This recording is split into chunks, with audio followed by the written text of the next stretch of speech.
This was just a massive learning experience for me, and to have experienced people around you, you only feel better and better as you work with such talented and experienced artists. So it was a phenomenal experience. मैं तो गोवा में रहता हूँ और मैं एक painter हूँ. अपने पेंटिंग्स बेचता हूँ और एग्जीबिशंस में वगैरह वगैरह. और मेरी कहानी गोवा में शुरू होती है.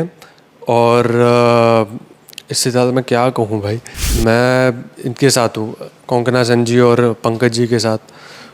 तो बाकी सब आप देख लेंगे जुलाई 4 को. अरे मुझे लगता है कि हर कहानी में इतने बेहतरीन परफॉर्मेंसेस थे. के मैनन, शिल्पा शेट्टी, इरफान खान, शानिया आहूजा. मतलब वो फिल्म कुछ अलग ही थी. मतलब उस ज़माने के लिए, मतलब 2007 में ना, 2007 में रिलीज़ हुई थी.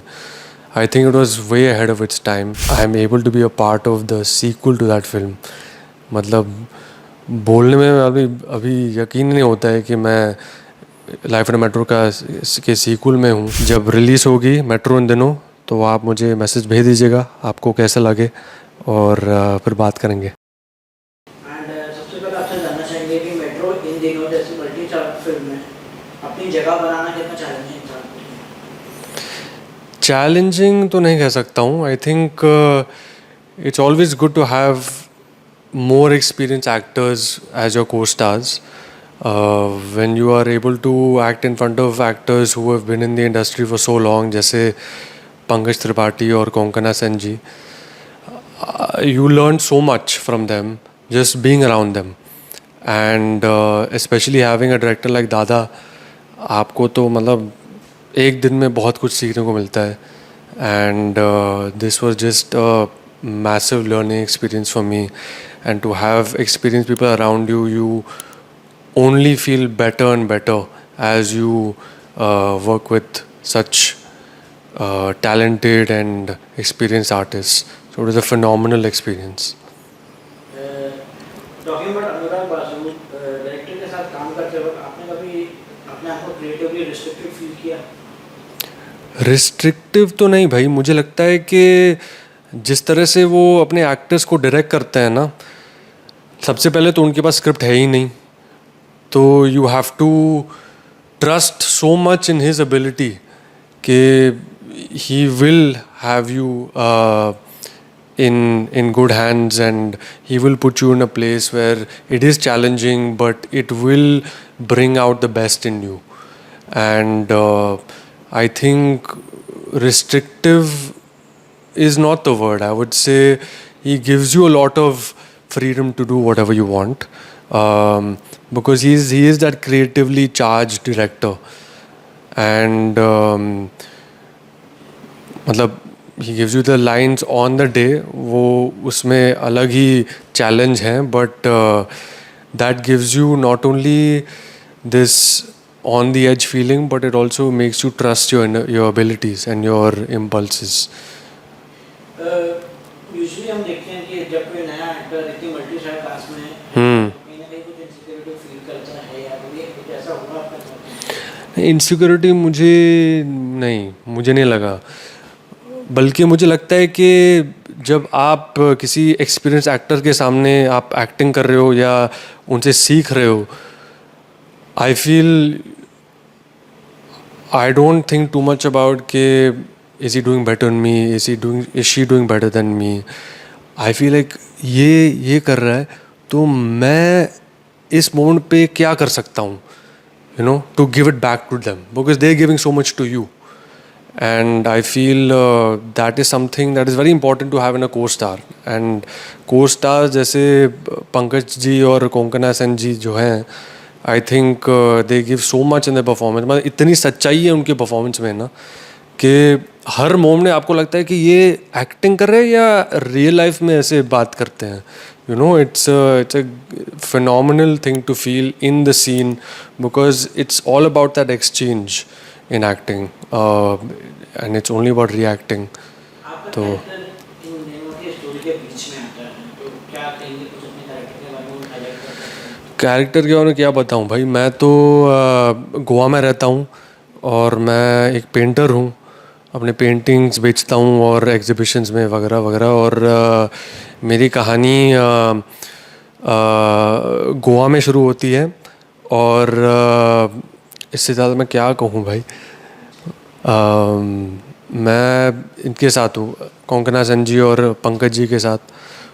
तो बाकी सब आप देख लेंगे जुलाई 4 को। अच्छा, कहानी की बात की जाए तो मतलब कि कोंकणा जी पहले उसमें भी थी जहाँ पे वो इरफान खान के रोल करते हैं।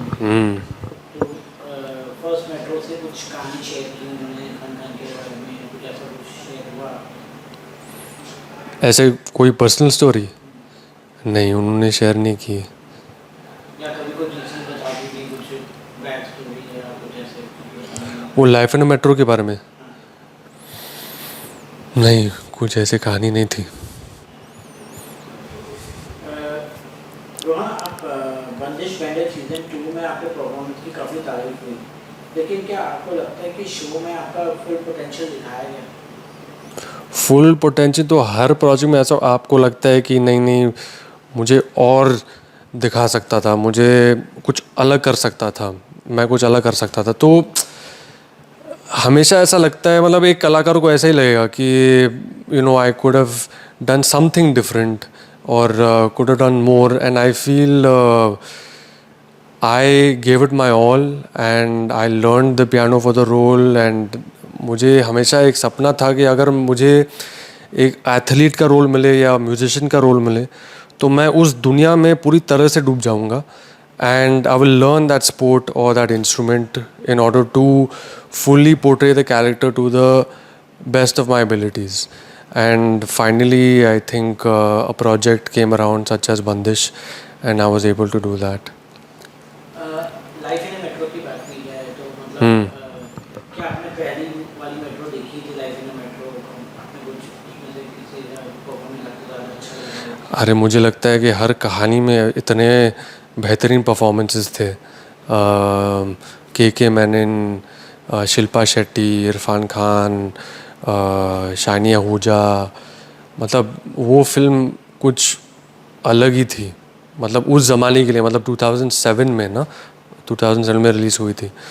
आई think it was way ahead of its time and I am just so grateful that I am able to be a part of the sequel to that film. मतलब बोलने में अभी अभी यकीन नहीं होता है कि मैं लाइफ इन मेट्रो का के सीक्वल में हूँ। तो अभी देखेंगे क्या रिस्पॉन्स आएगा। खो गए हम कहाँ में, टॉक्सिक बॉयफ्रेंड का रोल प्ले करना पर्सनल लेवल पर अनकंफर्टेबल था या रिलेटेबल था?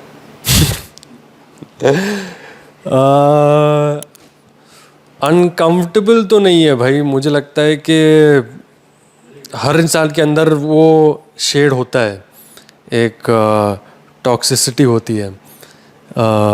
तो आई फील रोहन भाटिया को मतलब प्ले करने में बहुत मज़ा आया। It was a role where I was able to just unleash and show this different side to myself. And it was a great experience working with Arjun and सिद्धांत, अनन्या, आदर्श। And अभी भी मुझे मैसेज आते हैं कि भाई we hate your character, we wish Rohan didn't block Ananya, ये वो। आपके फैंस कहते हैं कि आपको हमेशा ग्रे या फ्लॉड कैरेक्टर्स मिलते हैं, क्या आपको लगता है कि आपको टाइपकास्ट किया जा रहा है? टाइपकास्ट तो कैसे कह सकते हैं भाई, मुझे लगता है कि हर इंसान या तो ग्रे हैं या तो फ्लॉड हैं। तो if you get those opportunities to play in a movie or an OTT show, then that is amazing because we all are like that. Hollywood से बॉलीवुड तक का सफर कैसा रहा? क्या यहाँ आके किसी इनसाइडर आउटसाइडर वाली फीलिंग का सामना हुआ? इनसाइडर आउटसाइडर की फीलिंग तो होती है भाई, क्योंकि मतलब हर इंडस्ट्री में होती है। I feel if you focus too much on that then you always feel like कि यार मेरे साथ नहीं होगा, how do I get to this point, how do I get to that point, everyone else is people from film families are able to do it in such a short amount of time, मेरे लिए तो बहुत time लग रहा है, ये वो। तो मैं उस जोन में नहीं फंसता हूँ। आई फील कि हर इंसान का अलग अलग सफ़र होता है, and if you are focused and you are day by day doing something और the other to work on yourself and work on your craft, you will reach there. आपको लगता है बॉलीवुड में टैलेंट से ज़्यादा नेटवर्किंग इम्पोर्टेंट है? नहीं, मुझे लगता है कि कला से ज़्यादा धंधा है, and you have to accept that reality. Sometimes there are films that are very artistic that become massive box office hits. Sometimes उल्टा होता है. So I feel you have to be able to. Sorry, आपका सवाल क्या था? क्या आपको लगता है बॉलीवुड में नेटवर्किंग के टैलेंट से ज़्यादा नेटवर्किंग इम्पोर्टेंट है? मुझे तो लगता है कि भाई कला से ज़्यादा धंधा है, तो आपको ये ध्यान में रखना पड़ता है कि there are some films that are very highly artistic that don't do well, some that are not as artistic that do well, and networking is a part of it. Yeah, I mean, you can be the best actor in the world, but if you don't go out there and put yourself out there, then you may not get the opportunities that someone else who may not be that great of an actor is getting. So you have to be able to do both, I feel. आपने आपने add music video Hollywood और OTT सब किया, क्या आपके लिए पैसा ज़्यादा इम्पोर्टेंट है या क्राफ्ट? क्राफ्ट, बिल्कुल. पैसा भी इम्पोर्टेंट है, बट अगर दोनों मिल जाए तो इवन बेटर. आजकल के टाइम में रियल टैलेंट ज़्यादा चल रहा है या सोशल मीडिया फॉलोइंग, आपको क्या लगता है? मुझे लगता है कि भाई अगर आपके पास मिलियन फॉलोअर्स है, 2 मिलियन फॉलोअर्स है, जो भी है, स्क्रीन पर अगर सच्चाई नहीं है आपके परफॉर्मेंस में तो वो दिखेगा. And I think as we go further and further into the OTT platform and see that so many outsiders are coming in with such great talent and such great grip on the craft, then you can be someone who's more well known, but if the skill is not there, then I think that will hurt you in the long run. कुछ लोगों का ये मानना है कि मतलब भाई social media में आजकल ऐसा होता है कि जिसके फॉलोअर्स ज़्यादा हैं तो उनको कभी-कभार एक्टिंग मिल जाती है, और जो अच्छे एक्टर्स हैं उनको नहीं मिलता है.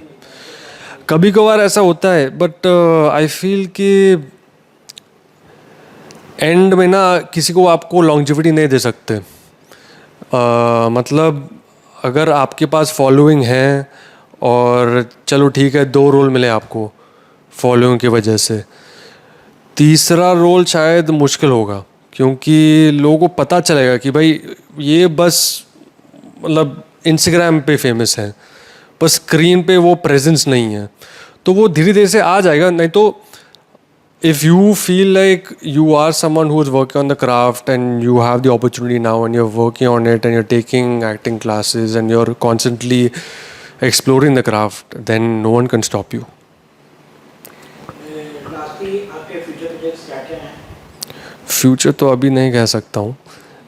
कुछ है प्रोसेस में, कुछ है, और जब अनाउंसमेंट होगी तो तब बात करेंगे. जब रिलीज़ होगी मेट्रो इन दिनों तो आप मुझे मैसेज भेज दीजिएगा आपको कैसा लगे, और फिर बात करेंगे.